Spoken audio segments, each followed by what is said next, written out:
اماں تو کمرے میں پڑی ہو نا، اورنگزیب عالمگیر کی ماں فوت ہو گئی، 350 کمرہ تھا محل کا، اور اماں 12 سال ٹانگوں سے معذور رہی اورنگزیب عالمگیر کی۔ اماں 12 سال کمرے سے نکل نہیں سکی، ساتھ ہی واش روم تھا یا جو بھی اس دور میں طریقہ تھا۔ اورنگزیب جب محل میں آتے تھے تو پھر بھی سیدھے اماں کے پاس جاتے تھے، اور جب واپس نکلتے تھے پھر بھی اماں کے ساتھ۔ اورنگزیب کی ماں کا جنازہ اٹھا تو اورنگزیب نے رونا شروع کیا، پھر سالوں بیت گئے پر اس کے آنسو خشک نہیں ہوتے تھے۔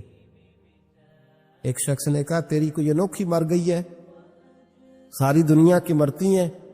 اس نے کہا میں بادشاہ ہوں، 24 گھنٹے لوگوں کا آنا جانا ہے، بڑے دبدبے ہیں، بڑے ڈیرے داریاں ہیں، بڑی بھینسیں، بڑی گائیں، بڑے کھانے والے، بڑے لانگری۔ میری ماں بوڑھی تھی، ایک کونے میں پڑی رہتی تھی، پر جب سے وہ گئی ہے یہ مجھے محل نہیں لگتا، مجھے قبرستان لگتا ہے، مجھے لگتا ہے یہ قبرستان ہے۔ ماں اور باپ تو تیری نعمت ہے بھائی۔ بخاری شریف میں حدیث موجود ہے، حضرت اسماء کہتی ہے میری مشرکہ ماں مجھ سے ملنے آئی کئی سالوں کے بعد، دروازے کے باہر آ کے اماں نے آواز دی اسماء تیری ماں آئی ہے، تو حضرت اسماء تیزی سے اٹھی، ماں ملی ہے نا کئی سالوں کے ماں، لیکن جا کے بغل گیر نہیں ہوئی، بلکہ اماں دروازے پہ تھی تو جناب اسماء نے اندر سے کنڈی لگا لی، دوڑ کے اٹھ کے کنڈی لگائی اور کہا جاؤ حضرت عائشہ صدیقہ کو میرا پیغام دو کہ محبوب سے پوچھ کے بتائیں کہ مشرکہ ماں آئی ہے، اگر نبی پاک کہیں گے تو اماں سے ملو گی، اس لیے کہ میرا سارا کچھ میرے نبی سے وابستہ ہے، میرا سارا کچھ محبوب کے قدموں سے وابستہ ہے، حضور اجازت دیں گے، یہ بخاری مسلم میں موجود، پھر ملوں گی۔ تو حضرت اسماء کا جب پیغام گیا تو نبی پاک علیہ السلام نے فرمایا وہ مشرکہ ہے تو خود ہی اللہ اس سے پوچھ لے گا، اسماء سے کہو تمہاری تو ماں ہے نا، تم تو ملے نا، میرا ابا جی ظالم ہی بڑا ہے، حضرت جی آپ کو نہیں پتا بڑے ظالم ہیں، انہوں نے میرے ساتھ بڑی زیادتیاں کی ہیں۔ او بھائی، میرے محبوب سے بھی ایک صحابی نے کہا تھا یا رسول اللہ آپ کہتے ہیں والدین کی فرما برداری کرو، تو اگر والدین ظلم کرے، والدین اگر ظلم کرے، میرے محبوب کی زبان سے ایک حرف بھی کبھی فضول نہیں نکلا، بلکہ رب جب فرماتا تھا تو محبوب بولتے تھے۔ اس نے ایک دفعہ کہا حضور اگر والد ظلم کرے، نبی پاک نے 3 دفعہ فرما او یظلمو او یظلمو او یظلمو، اگر وہ ظلم بھی کرے، ظلم بھی کرے، ظلم بھی کرے، تو پھر بھی تو نے ماں باپ کی فرما برداری کرنی۔ 3 دفعہ محبوب نے ارشاد فرما۔ حضرت اسماء کہتی ہیں حضور نے فرمایا تیری تو والدہ ہے نا، تو میل۔ پھر پیغام بھیجا کہ یا رسول اللہ وہ کچھ تحفے بھی لائی ہیں، اگر اجازت ہو تو قبول کروں، فرمایا تیرے لیے اجازت ہے۔ حضرت اسماء اتنی مضبوط مسلمان تھی کہ اماں مشرکہ تھی، لیکن اس کے قریب جانا انہوں نے پسند نہ کیا جب تک حضور اجازت نہ دے۔ فرماتی ہیں جب میرے ابا جی ہجرت کے لیے جانے لگے نا غار ثور پہ تو میری ڈیوٹی لگا گئے، کہنے لگے بیٹی تو بڑی ہے، پیچھے ذرا خیال رکھنا۔ کہتی ہیں 60,000 دینار تھے گھر میں، والد گرامی جب گئے تو ہر چیز ہی ساتھ لے گئے، ایک پیسہ نہیں چھوڑ کے گئے۔ کہتی میرے دادا نابینا تھے حضرت ابو قحافہ، بعد میں مسلمان ہو گئے، وہ آئے اور آ کے کہنے لگے اسماء تیرا ابا سارا کچھ لے گیا ہے، کچھ چھوڑ کے بھی گیا ہے۔ تو کہتی ہیں میں پریشان ہو گئی، کیا جواب دوں، دادا جی بوڑھے یہ تو احتجاج کریں گے۔ کہتی ہیں کہا نہیں نہیں بڑی خیر ہے، بڑا کرم ہے، کہا نہیں مجھے بتا کچھ چھوڑ کے گیا ہے، مجھے امید نہیں ابو بکر کچھ چھوڑ کے جائے گا، اور جب محمد ابن عبداللہ صلی اللہ علیہ وسلم پہ خرچ کرتا ہے تو ہر چیز ہی لٹا دیتا ہے، بتا کچھ چھوڑ کے گیا ہے۔ تو حضرت اسماء کہتی دادا جی بوڑھے تھے تو مجھے تجویز آئی، میں جلدی جلدی سے اٹھی، چھوٹے چھوٹے روڑے میں نے گھڑے میں رکھے، اس کے اوپر میں نے ٹاٹ ڈال دیا، میں نے کہا دادا جی پیسے ہیں، ان کا بازو تھام کے تو میں نے وہاں لگا دیا ٹاٹ کے اوپر۔ کہتی ٹاٹ کے اوپر لگایا، یہ نہیں بتایا نیچے کیا، میں نے کہا یہ دیکھیں، کہنے لگی اچھا اچھا ٹھیک ہے، میں نے یہ نہیں کہا پیسے ہیں، غلط بات بھی نہیں کی، اے دیکھیے۔ کہتی ہیں دادا جی کو تسلی ہو گئی، وہ مطمئن ہو گئے، وہ مطمئن ہوئے تو میری آنکھوں میں آنسو آ گئے۔ میں رو پڑی. میں نے کہا دیکھو رب کریم اس عمر میں مجھ سے کیسی خدمتیں لے رہا. جوان بیٹی یہ ہمارا ہنستا بستا شہر ہے اور سارے اپنے ہیں ہم آپس میں، لیکن کسی کی جوان بچی اس محلے دار سے جس کو وہ بچپن سے جانتی ہے، کونے میں جوان بچی 20-22 سال کی اگر ماچس لینی چلی جائے تو شور ہو جاتا ہے. وہ بیٹی نکل آئی ہے جی، ابا جی شام کو گھر آئے تو محلے دار غیبت کریں گے. بیٹی تیری جوان وہاں کھڑی تھی، آج سبزی لینے آئی تھی ماچس لینے، ابا درہ نکال لیتا ہے. بیٹی کیسے باہر چلی گئی؟ بھئی اپنا محلہ ہے، سارے اپنے لوگ ہیں، کیوں پھر بھی نہیں جا سکتی؟ کیسے گئی؟ 5413 فٹ اونچی غار ہے، غار ثور. اور جب ہم وہاں جاتے ہیں تو تجربہ کار حاجی مشورہ دیتے ہیں، کہتے ہیں سویرے سویرے جانا فجر کی نماز کے وقت، ورنہ دوپہر میں جانا بڑا مشکل ہوتا ہے. 3 بوتلیں بغل میں پانی کی، رستے میں 4-5 جگہ جو ہے وہ بیٹھنے کی جگہ بنی ہوئی ہے، وہاں ڈھابے ہیں چائے کے، بوتل کے، پانی کے، رستے بن گئے. لیکن جب حضرت صدیق اکبر نبی پاک کو لے کے گئے کوئی رستہ نہیں تھا، دشوار گزار گھاٹی تھی. کہنے لگے محبوبہ آپ کو تکلیف ہوگی، آپ میرے کندھوں پہ بیٹھ جائیں. پبا پہاڑ قدم نہیں جے لاؤندا تے سور پہاڑ تے چڑھیا جاندا، او پیا جاندا جے یار نبی دا، اے اصلی دلدار نبی دا. حضرت صدیق اکبر حضور کو لے گئے، ڈیوٹی لگائی، فرمایا اسماء میں نہیں چاہتا، پریشانی جتنی مرضی ہے، ایمرجنسی جتنی مرضی ہے، پر میری محبت گوارا نہیں کرتی کہ حضور سرکے اور کھجور پہ گزارا کریں. بیٹے تازہ کھانا پکا کے پہنچانا ہے. 5413 فٹ اونچی غار اور دن کو ڈر آئے. حضرت اسماء کہتی ہے میں روز تازی روٹی پکاتی، کھانا تیار کرتی، جب دنیا سو جاتی تو میں پہنچا کے آتی. کون؟ حضرت ابوبکر صدیق کی محبت کا اندازہ کرے گا، کون اس گہرائی تک جائے گا. حضرت اسماء کہتی ہے ایک دن کپڑا ہی کوئی نہیں تھا گھر میں، عورتیں نا سینہ بند باندھا کرتی تھی، عرب کے لوگ کھلے کپڑے پہنتے تھے تو کمر بند باندھتی تھی، اسے نتاق کہتے تھے. حضرت اسماء کہتی ہے میں نے اسے پھاڑا، آدھے میں روٹی باندھ لی اور آدھا میں نے کمر کے ساتھ باندھ لیا. جب لے کے گئی نا، یہ بخاری ہے، تو حضور نے دیکھا، حضرت ابوبکر نے دیکھا کہ بیٹے جی تو سینہ باندھ ہے. کہا ابا جی آدھا وہاں ہے، آدھا میں نے باندھا ہوا ہے. تو محبوب نے فرمایا تو ذات النطاقین ہے، تو 2 کمر بند والی ہے. فرماتی ہے میرا نام ہی پڑ گیا اس سے، 2 کمر بند والی. حضرت اسماء روز کھانا پہنچاتی، محبت بڑے امتحان لیتی ہے. کہتی ہے میں بڑے وقار والے گھر کی مالک تھی، میرے والد قبیلے کے سردار تھے، کاروبار کرتے تھے تو دولت بھی میں نے ہمیشہ دیکھی تھی، کسی کی طاقت نہیں تھی بری نظر سے دیکھ سکے. لیکن حضرت اسماء کہتی ہیں رب کریم نے ہم سے آزمائش لی. دوسرا دن تھا، حضور کو غار ثور میں گئے تو ابو جہل دروازے پہ آیا، بہت سارے کفار اس کے ساتھ تھے. او بھائی اس کیفیت کو ذرا سمجھ تو صحیح، اس انداز کو کبھی سمجھ تو صحیح، کس بات کی دشمنی لے رہے تھے؟ حضرت صدیق اکبر نے کس طرح کے امتحانات دیے. سارے کفار کٹھے ہو کے کہتی ہیں میرے دروازے پہ آ گئے، دستک دی، میں باہر آئی. ابو جہل کہنے لگا کہاں گیا ہے تیرا والد محمد ابن عبداللہ کو لے کے صلی اللہ تعالی علیہ وسلم، کہاں گئے؟ جناب اسماء کہتی ہیں اب میرے لیے بڑی مشکل ہو گئی، جھوٹ بولتی ہوں تو شریعت نہیں بچتی، سچ بتاتی ہوں تو وفا نہیں بچتی، کدھر جاؤں؟ کہتی ہیں پیروں میں زنجیریں ہیں، غلط بات کیسے کروں؟ اس نے پھر پوچھا، بولتی کیوں نہیں، کہاں گئے؟ میں خاموش تھی. تیسری بار پھر پوچھا کہاں گئے ہیں وہ؟ جناب اسماء کہتی ہیں میں نے فیصلہ کر لیا، شریعت بھی بچانی ہے، وفا بھی بچانی ہے، دونوں چیزیں بچیں گی. بولو کہاں ہے؟ یہاں تو لوگ مرد ہو کے دین کے لیے نہیں ڈٹتے اور 1 منٹ کے لیے بھی عقیدے پر مسلک پر ڈٹنے کو تیار نہیں ہوتے. لوگ دیکھتے ہیں مجلس کس طرح کی، اس طرح کا رنگ اختیار کر لیتے. جناب اسماء ڈٹ گئی، جناب صدیق اکبر کی صاحبزادی، اور کہتی ہے ابو جہل نے جب کہا نا بتا کہاں ہے، فرماتی ہیں پتہ نہیں خدا نے مجھے کتنی قوت عطا فرمائی. میں بولی اور بول کے کہا میں ابو بکر صدیق کی بیٹی ہوں, میں جھوٹ نہیں بول سکتی.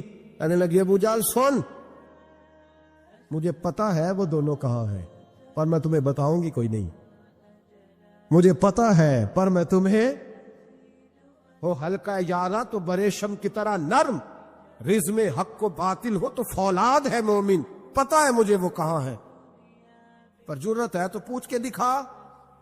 کہتی ہیں چوک تھا مکے کا اور میرا عزت والا گھرانہ تھا, پر ابو جال نے بھرے بازار میں میرے منہ پہ تھپڑ مار دیا. کہتی ہیں میرے کان میں بالی تھی, نیچے پتھر تھا, میں اس کے اوپر گری تو میرا کان پھٹ گیا.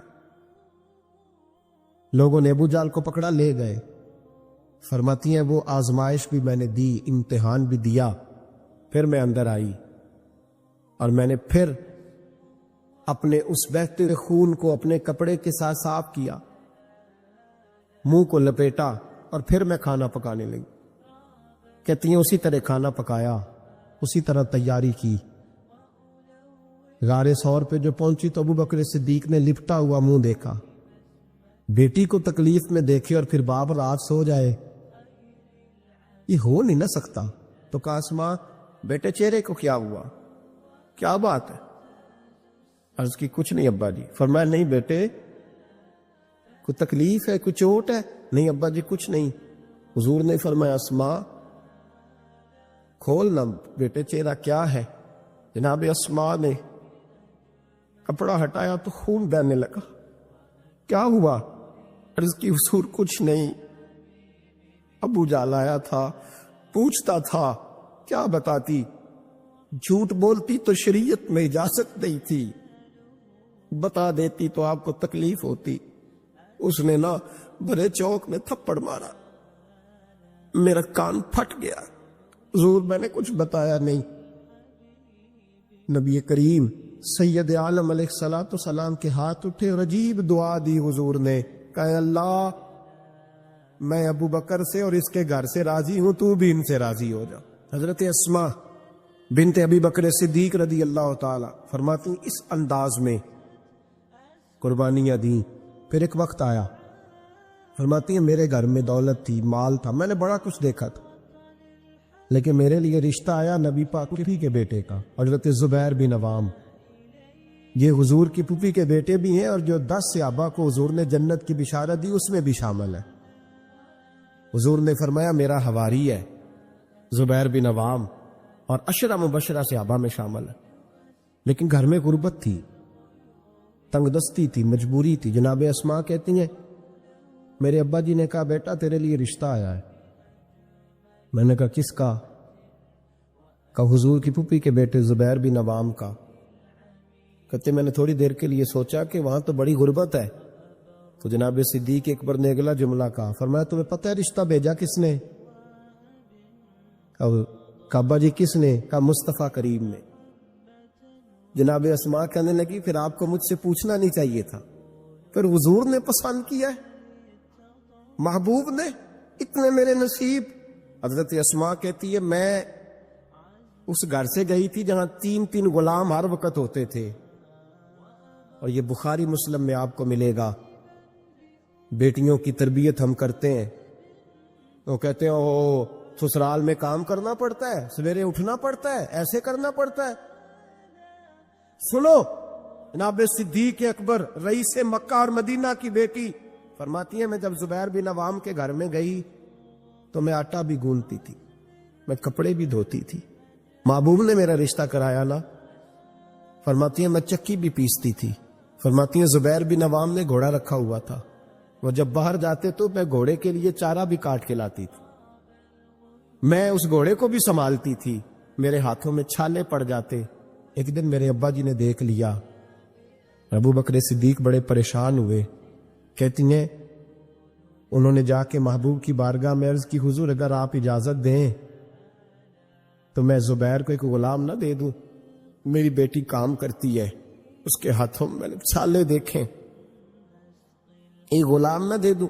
ڈائریکٹ حضرت زبیر بن عوام سے نہیں کہا کہ تو اتنا کام کراتا ہے, جھگڑا نہیں کر دیا. کہتی ہیں ایک غلام حضور کے ذریعے جناب ابو بکر صدیق نے بھیجا. اب وہ باہر کے کام سنبھالنے لگا، گھوڑے کو چارہ ڈال دیتا، کچھ سودا صرف لا دیتا. کہتے مجھے یوں لگا جیسے میں آزاد ہو گئی. غربت بھی تھی. زبیر بن عوام نیک بڑے تھے پر طبیعت کے ذرا سخت تھے. ایک دن ابا جی آئے تو میں نے کہا حضور اور تو کچھ چیز نہیں چاہیے، تھوڑی سختی ہے طبیعت میں. تو کہتے ہیں میرے والد نے یہ نہیں کہا میں پوچھوں گا، میں حضور سے بات کروں گا. کہنے لگے بیٹی صبر کر، بیٹی صبر کر، تیرا خامد نیک ہے، اگر تو اس کی رضا میں دنیا سے گئی تو رب تجھے بغیر حساب جنت عطا فرما دے گا. تو خامد کی پرہیزگاری بھی تو دیکھو نا بھائی، صرف دولتوں کی ضرورت ہے، صرف ان چیزوں کی ضرورت ہے، اس کی پرہیزگاری بھی دیکھو. اب اسماء کہتی ہیں اس کے بعد میں نے شکوہ نہیں کیا. اس کے بعد دوبارہ شکوہ، سخی بڑی تھی حضرت اسماء. حضرت عبداللہ بن زبیر آپ کے بیٹے تھے. کسی نے ان سے پوچھا کہ آپ کی والدہ کا کیا حال تھا؟ تو فرماتے میں اماں کو مصلے پہ چھوڑ کے گیا، عبادت کر رہی، عبادت گزار بڑی تھی، مصلے پہ چھوڑ کے گیا. فرماتے میں ظہر کے وقت گیا اور عصر کی نماز کے بعد آیا تو میری اماں ابھی بھی مصلے پہ بیٹھی تھی اور رب سے معافی مانگ رہی تھی. کہتے بڑی سخی تھی. اور میری خالہ سیدہ عائشہ بھی بڑی سخی تھی. حضرت عبداللہ بن زبیر فرمانے لگے دونوں میں ایک فرق تھا. حضرت عائشہ جب سخاوت کرتی تو کچھ پیسے جمع کر لیتی، ایک ہفتے کے پیسے جمع کر کے جوڑ کے کہتی چلو کسی غریب کا کچھ بن تو جائے. لیکن حضرت اسماء رکھتی نہیں تھی، کہتی تھی روز ہی دینے ہیں، چاہے ایک دینار آری میں موجود ہے. جب ان سے پوچھا گیا ایسا کیوں کرتی ہو تو کہتی ہے میں ایک دن نبی پاک کی بارگاہ میں نا کچھ پیسے دینے لگی تو میں نے 2-3 دفعہ گنے، کہا حضور جی کچھ دینار رکھ لیں. تو محبوب فرمانے لگے اسماء اللہ کے رستے میں گن گن کے نہ دے، ورنہ وہ بھی تجھے گن گن کے ہی دے گا. تو اس کے رستے میں بے حساب دے، وہ بھی تجھے بے حساب ہی عطا فرمائے گا. اور بچا بچا کے نہ رکھا کر، دے دیا کر. تو اس کے رستے میں دیتی رہے، رب بھی تجھے دیتا ہی رہے گا. ہم چونکہ گن گن کے دیتے ہیں نا، اس لیے ہم اس فلسفے کو سمجھتے نہیں. گن گن کے دو گے تو گن گن کے ملے گا، بے حساب دو گے تو اللہ بھی بے حساب ہی دے گا. حضرت اسماء کی سخاوت، پرہیزگاری. فرماتی ہیں کہ میں جب مدینہ منورہ ہجرت کر کے سب لوگ چلے گئے تو مسلمانوں کے گھر میں نا بیٹیاں ہی پیدا ہوتی تھی. تو یہودی عورتوں نے شور کر دیا کہ ہم نے جادو کر دیا، ان کے ہاں بیٹا نہیں ہو سکتا. تو جناب اسماء بنت ابی بکر صدیق رضی اللہ تعالیٰ عنہ فرماتی ہیں سب سے پہلا بیٹا مدینے میں اللہ نے مجھے عطا فرمایا. کہتی ہیں میں نے کہا جاؤ اس کے نانا کو خبر کرو. نانے دادے پیار زیادہ کرتے ہیں، نانیاں دادیاں پیار زیادہ کرتے. تو کہتی ہیں کہ میں نے نا کہا جاؤ نانا کو خبر کرو. تو کہتے جناب صدیق اکبر دوڑے آئے تو پہلے دن کا بچہ ہی اٹھا کے لے گئے. ابا جی بات تو سنے، عمر ٹھہر جا سن لیتے. کہتے لپیٹا میرے عبداللہ کو لے گئے اور سارے مدینے کی گلیوں میں شور کر او یہودیوں نکلو باہر دیکھو، تم کہتے تھے جادو کر دیا ہے، اللہ نے ہمیں بیٹا عطا فرما دیا ہے، دیکھو اللہ نے بیٹا دیا. کہتی پھر سارا مدینہ گھما کے نا تو مصطفیٰ کے پاس لے گئے. کہ یا رسول اللہ دیکھے اللہ نے نواسا دیا ہے. کہتی ہیں میرے بیٹے ابھی میں نے دودھ بھی نہیں پلایا تھا. میں نے کہا لے گئے ابا جی اور واپس بھی نہیں لائے. کہتے ہیں حضور کے پاس جب لے کے پہنچے تو نبی پاک نے کھجور منہ میں رکھی، اسے دانتوں کے ساتھ اس طرح چبایا کہ ذرے ذرے میں حضور کا لواب دہن شامل ہو گیا. وہ کھجور حضور کے لواب دہن میں گویا گوند دی گئی. فرماتی ہیں اس کو نکال کے تو محبوب نے میرے بیٹے کو گٹی عطا فرمائی، عبداللہ نام رکھا. حضرت اسماء کہتی ہے جب واپس آئے میں نے کہا ابا جی میں نے تو ابھی اسے دودھ بھی نہیں پلایا تھا. تو کہنے لگے مبارک ہو، اس کے سینے میں جو سب سے پہلی غذا گئی ہے وہ میرے نبی کا لواب دہن گیا ہے. حضرت عبداللہ بن زبیر جوان ہوئے، ابھی 7-8 سال عمر کی تھی کہ تو ان کے والد حضرت زبیر بن عوام حضور کے پاس لے گئے. کہنے لگے یا رسول اللہ اسے بیعت بھی کر لیں. محبوب کا بیعت بھی کرا دیا. مسلمان تو پہلے ہی تھے، مسلمانوں کے گھر میں یہ وہی بیعت ہے جو ہم اپنے مشائخ کے ہاتھوں پہ کرتے. اس کی اتنی اہمیت ہے کہ حضرت زبیر بن عوام نے 6-7 سال کا بچہ بھی محروم نہیں رہنے دیا. حالانکہ کلمہ تو وہ شروع سے پڑھتے تھے، یہ بیعت اگر کلمے کی ہوتی تو وہ تو پہلے پڑھ رہے. یہ وہی بیعت ہے جو ہم اپنے بزرگوں کے ہاتھوں پہ کرتے ہیں کہ کوئی بندہ بغیر مرشد کے اور بغیر پیر کے رہ نہ جائے. حضرت اب زبیر بن عوام نے بیعت بھی کرا دیا. فرماتی ہیں اب یہی بچے جوان ہوئے. حضرت زبیر بن عوام تو جلدی وصال کر گئے. حضرت عبداللہ بن زبیر فرماتے ہیں میری اماں کی عمر 100 سال کے قریب ہوئی, نابینا ہو گئی تھی دونوں آنکھوں سے. میں کپڑے لا کے دیتا تھا تو حضرت اسماء کا طریقہ یہ تھا, کپڑے کو ہاتھ لگا کے دیکھتی. 100 سال کی بوڑھی اماں ہاتھ لگاتی, کہتے بیٹے باریک ہے. محبوب نے بیویوں کو چھپ کے رہنے کا حکم دیا ہے, ان کو نہ تھوڑا موٹا کر کے لا. کہتے اماں جی آپ نے ہاتھ سے دیکھا ہے, صحیح ہے آپ پہن لے. کہتے میری اماں رو پڑتی. کہتے بیٹا بی بی کا زیور اس کا پردہ ہوتا ہے, تو مہربانی کر مجھے موٹا کپڑا لا کے دے تاکہ میں اپنے آپ کو چھپا کے رکھوں. میں نے چھپ کے زندگی گزاری ہے, میں چھپ کے اللہ کی بارگاہ میں جانا چاہتا ہوں, مجھے پردے دار رہنے. امام حسین رضی اللہ تعالیٰ عنہ کی شہادت کے بعد ان کا جھنڈا حضرت عبداللہ بن زبیر نے اٹھایا ہے, انہی کا جھنڈا. یزید جب مر گیا تو مکے مدینے اور حجاز کے جو سارے علاقے تھے ان لوگوں نے حضرت عبداللہ بن زبیر کے ہاتھ پہ بیعت کی تھی, جو حضرت اسماء کے بیٹے تھے, جناب صدیق اکبر کے نواسے تھے. وہ خلیفہ بن گئے, امیر بن گئے مسلمان. دوسری سائڈ پہ شام والی سائڈ پہ عبد الملک بن مروان بنا. اس نے یہ جو تعمیر کعبہ ہوئی ہے نا دوبارہ سے, جن بنیادوں پہ اب کعبہ ہے, انہی بنیادوں پہ حضرت عبداللہ بن زبیر نے بیت اللہ کو بھی دوبارہ تعمیر کروایا تھا. کیونکہ یزید کی فوجوں نے جب حملہ کیا تو بیت اللہ کے کچھ حصے شہید ہو گئے, تو جناب عبداللہ بن زبیر نے اسے بھی دوبارہ بنوایا.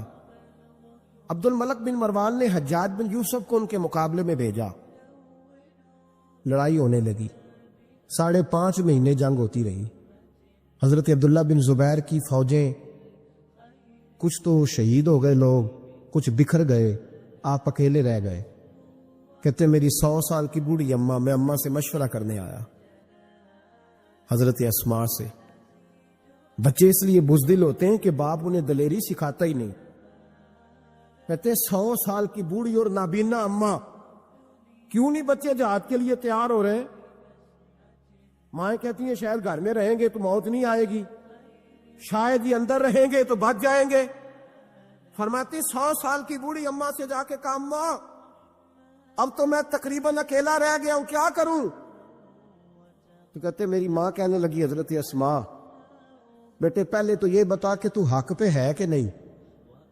یہ میں نے کہا اماں ہوں تو میں حق پہ. تو کہنے لگی جا پھر میدان میں کھڑا ہو جا اور جا کے لڑ, جب تک رب کو منظور ہوگا تجھے زندگی دے گا.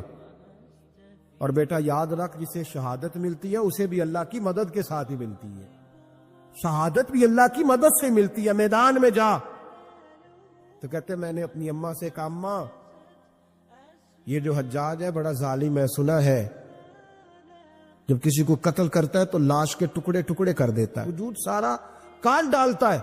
تو کہتے میری اماں میرے کندھے پہ تھپکی دے کے کہنے لگی بیٹے بکرے کو صرف ذبح ہوتے وقت تکلیف ہوتی ہے, جب اس کھال اتاری جائے تو کوئی تکلیف نہیں ہوتی, جب اس کا گوشت بنایا جائے تو کوئی. تو بیٹے گھبرانا نہ, رہنا میدان کے اندر, دیکھنا میں تجھے بھاگتا ہوا نہ سنوں, جا میرا بیٹا اللہ تیری مدد کرے گا. حضرت عبداللہ بن زبیر کہتے ہیں میری ماں کی گفتگو نے میرے وجود کو فولاد کر دیا. فرماتے ہیں جذبہ جہاد میری اماں نے میرے سینے میں بھر دیا.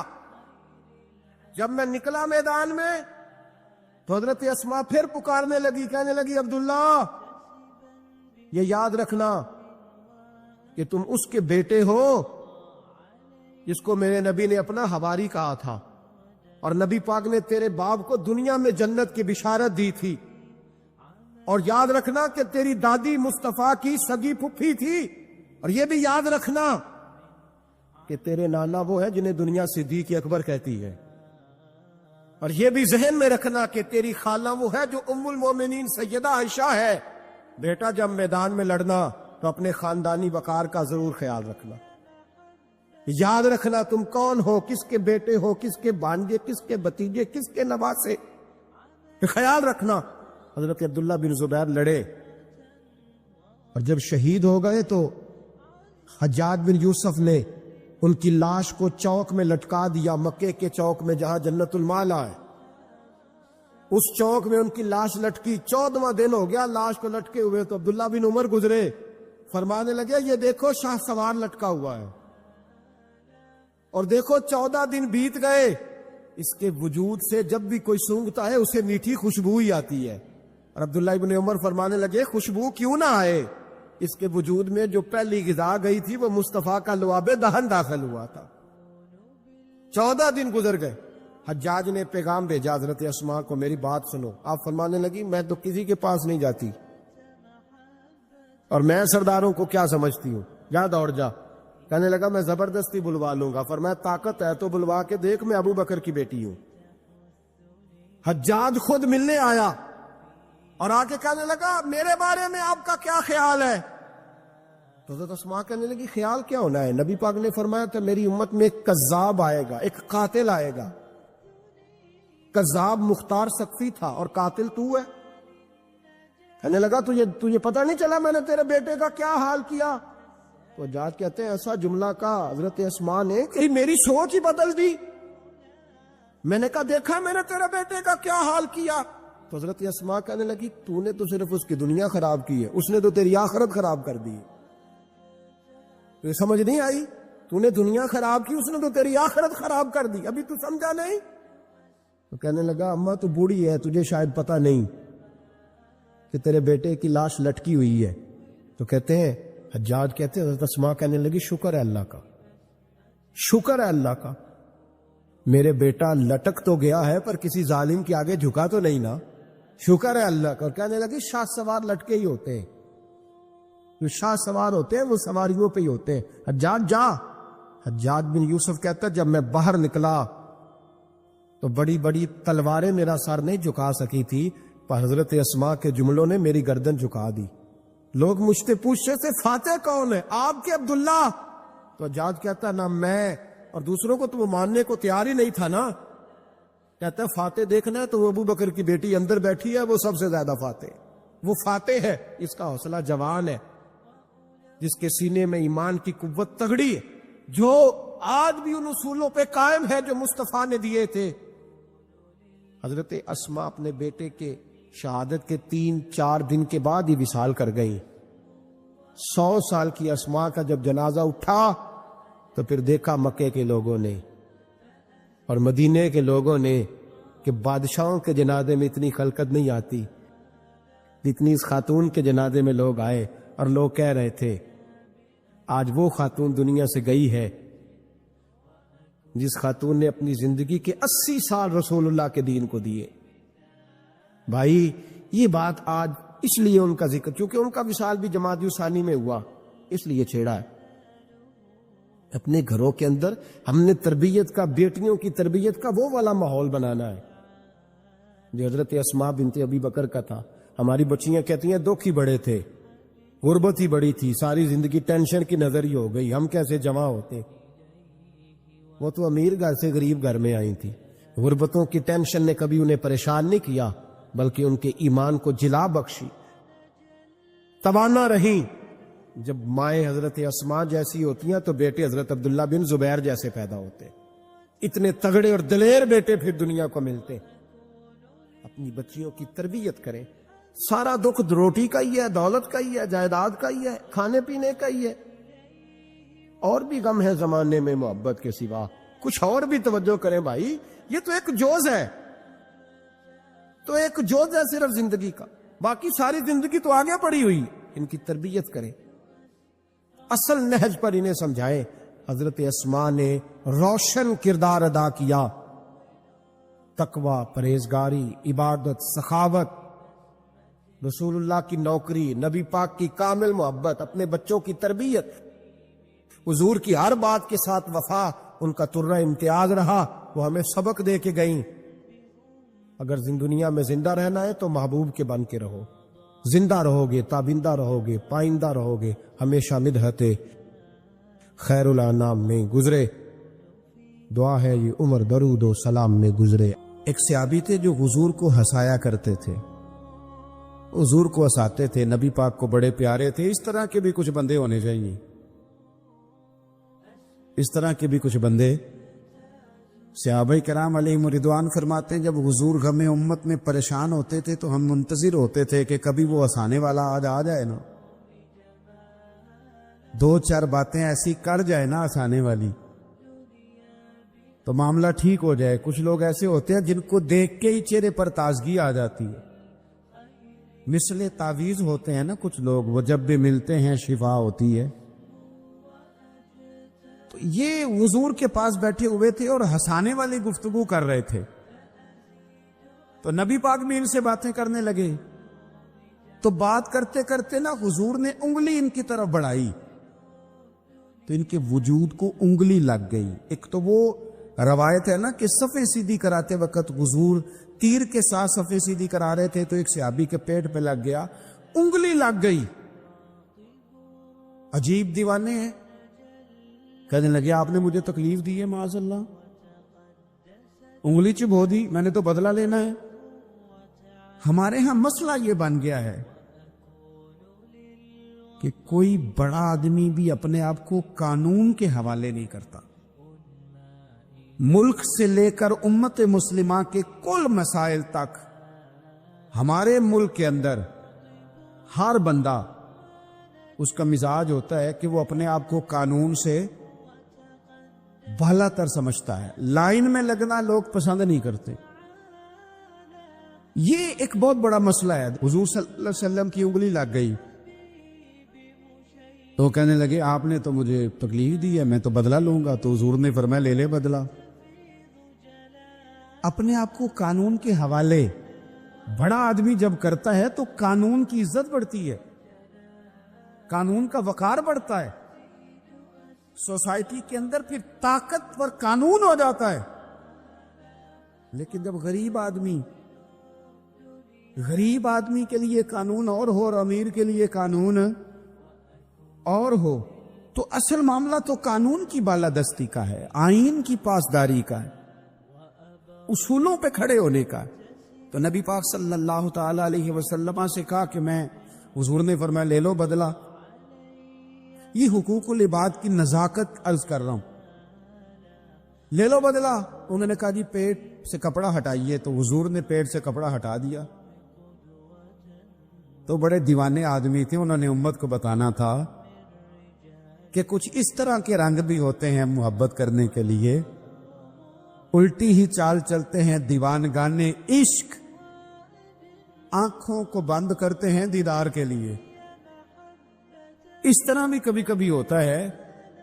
کپڑا حضور نے ہٹایا تو انہوں نے نبی پاک کے جسم نور کو چومنا شروع کر دیا، کہنے لگے دن بڑے ہو گئے تھے، موقع نہیں کو بن رہا تھا، تو چلو یہ ایک موقع ملا ہے، حضور آپ کو کسی کے ساتھ زیادتی کر سکتے ہیں، یہ تو میں تو موقع تلاش کر رہا تھا۔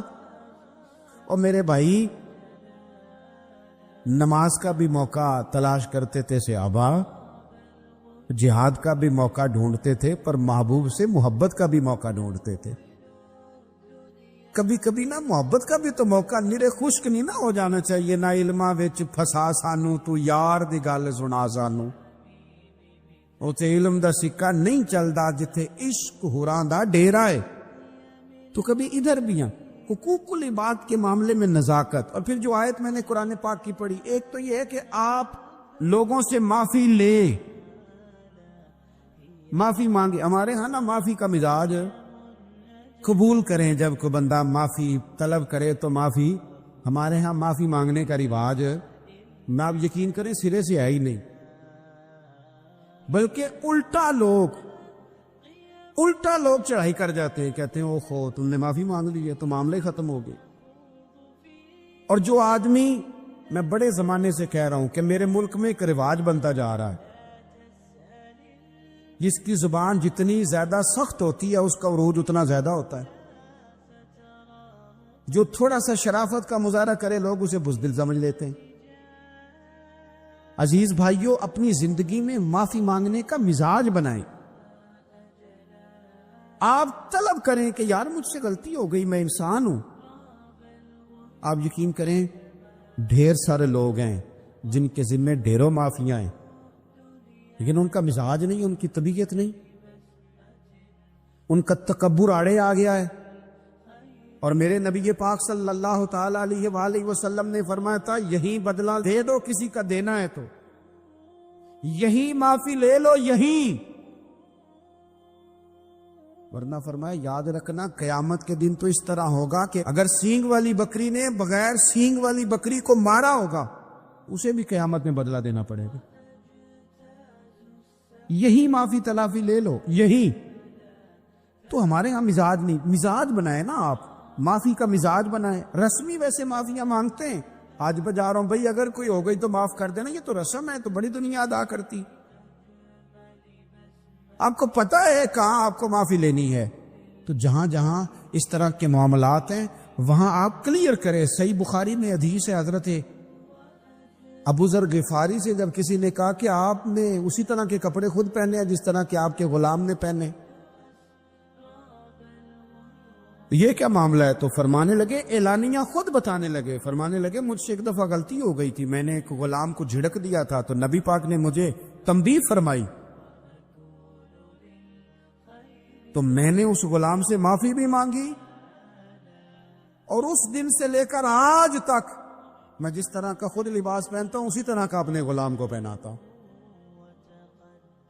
تو وہ خود بیان کر رہے ہیں، وہ لوگ اظہار کر رہے ہیں کہ ہم نے یہاں نبی پاک علیہ الصلوۃ والسلام کے تنبیہ کرنے پر ہم نے اپنے غلام سے، خادم سے یا کسی غلام سے معافی مانگی۔ تو معافی مانگنے سے بندے کا قد کبھی چھوٹا ہوتا ہے؟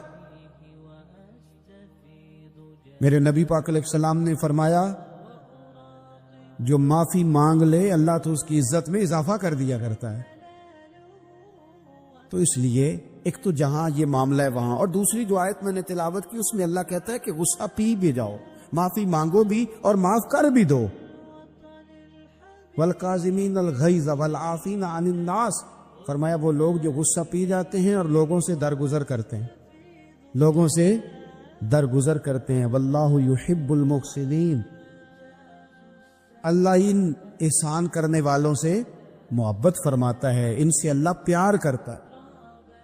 تو رب فرماتا ہے جو غصہ پی جاتے ہیں والعافین عن الناس، اور لوگوں سے درگزر کرتے ہیں، ایک تو معافی مانگے اور دوسرا معاف کر بھی دے۔ اگر دل میں کوئی بات ہو تو معاف، ہر روز لوگوں کو معاف کر کے سویا کریں، پہلے تو اس طرح کا کوئی کام ہی نہ کریں۔ ایک شخص نے جملہ کہا تھا، لکھا تھا، کمال لکھا تھا، اس نے کہا تھا کبھی ایسا کوئی کام نہ کرنا کہ کوئی تمہاری وجہ سے جا کے رب کے سامنے رونا شروع کر دے۔ ایسا کوئی کام نہ کرنا کہ کوئی بندہ تمہاری شکایتیں اللہ رسول کو لگائے، اس طرح کا کبھی کام نہ کرنا کہ وہ تڑپ اٹھے اور کہے اب تمہارا شکوہ میں نے وہیں کرنا ہے۔ کچھ لوگوں کی شکایتیں کرنی پڑتی ہیں اللہ رسول کی بارگاہ میں بھی، اپنے مشائخ کی بارگاہ میں کر دیتے ہیں۔ بعض اوقات انسان وہ بے بسی کے عالم میں کرے یا بہت زیادہ تکلیف اسے سہنی پڑے تو تب کرے، ہو جاتا ہے۔ تو ایک تو ایسا کریں نا، اور کوشش کریں لوگوں کو معاف کر دیں، اپنے دل سے چیزیں نکال دیں۔ دو لوگ بیٹھے تھے نا حرم مکہ میں، ایک صاحب کہہ رہے تھے کہ میرے اوپر وہ بدر میں جو قتل ہو گئے کفار، ان کا ذکر چل رہا تھا، تو دونوں گفتگو کر رہے تھے بدر میں ہمارے اتنے لوگ مسلمانوں نے مار دیے۔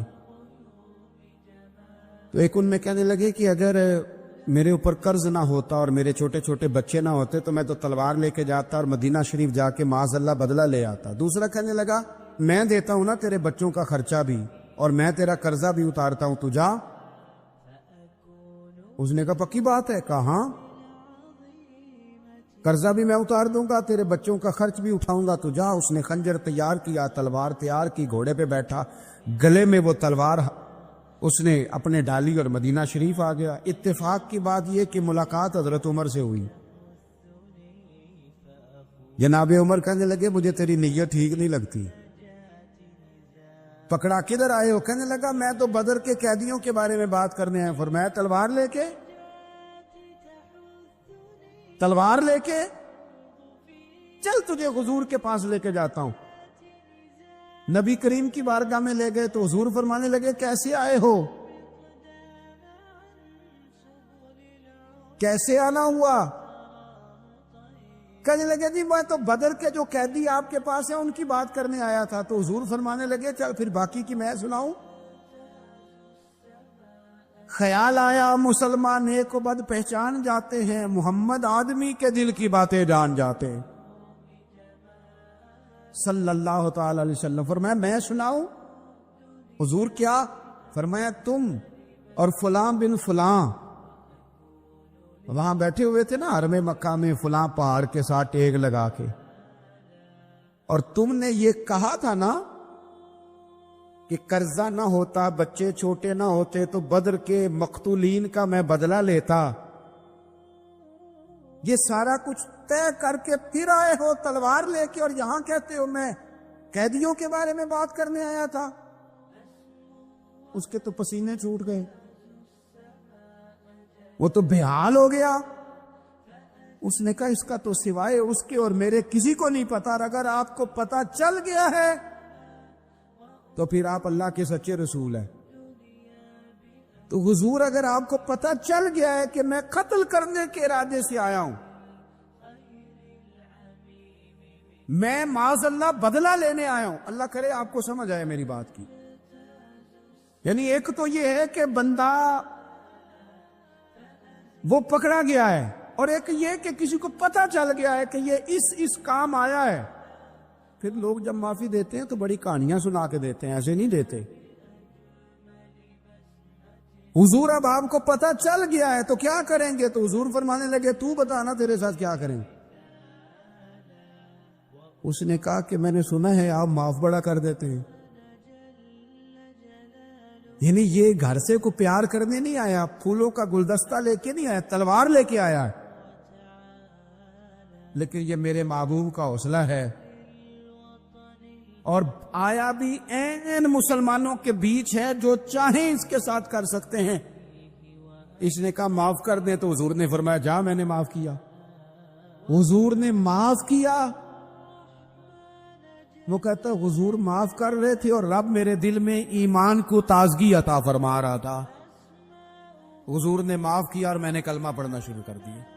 ہم معافی نہیں دیتے، کبھی کبھی صلح تو کر لیتے، صلح ہو جاتی ہے، پنچایت میں صلح ہو گئی، پھر لڑائی ہوئی، پھر بات شروع سے شروع ہو گئی، کیونکہ ہم نے معافی، پھر وہ بات شروع ہو گئی 1955 سے، تو وہ بھی آکھیا سی، تو اے بھی کیتا سی، وہ بننے والی گل یاد ہی، او بس کر یار، کچھ بھولیں بھی تو۔ بچے پتہ کیوں خوش رہتے؟ آپ کو پتہ ہے بچے کیوں خوش رہتے ہیں؟ بچوں کو بات بھول جاتی ہے، اس لیے بچے، اماں نے ادھر 2 تھپڑ مارے 3-4 منٹ پہلے، اور اگلے 5 منٹ میں اماں نے پھر ماتھے کا بوسہ لیا تو بھول گئی بات۔ اللہ کرے کوئی تھوڑے تھوڑے بچے بھی بن جائیں۔ یہ جو بہتے سیانے ہیں نا، ان کا بھی اللہ ہی حافظ ہے، عقل زیادہ آ گئی ہے نا۔ اس لیے اقبال جیسے لوگوں نے کہا تھا خرد کی گتھیاں سلجھا چکا ہوں، یا رب مجھے صاحب جنوں کر دے، صاحب جنوں کر دے، صاحب اللہ کوئی تھوڑا سا مجھے مجنون بھی بنا۔ یہ زیادہ عقل تو کسی کام کی رہی نہیں، پاگل کر دی، پاگل کر دی۔ بہت سارے لوگ ایسے زیادہ سمجھدار ہوتے ہیں، لہذا معافی دینے کو تیار ہے، معافی دیں، جب کوئی معافی کا مطالبہ کرے تو اسے معافی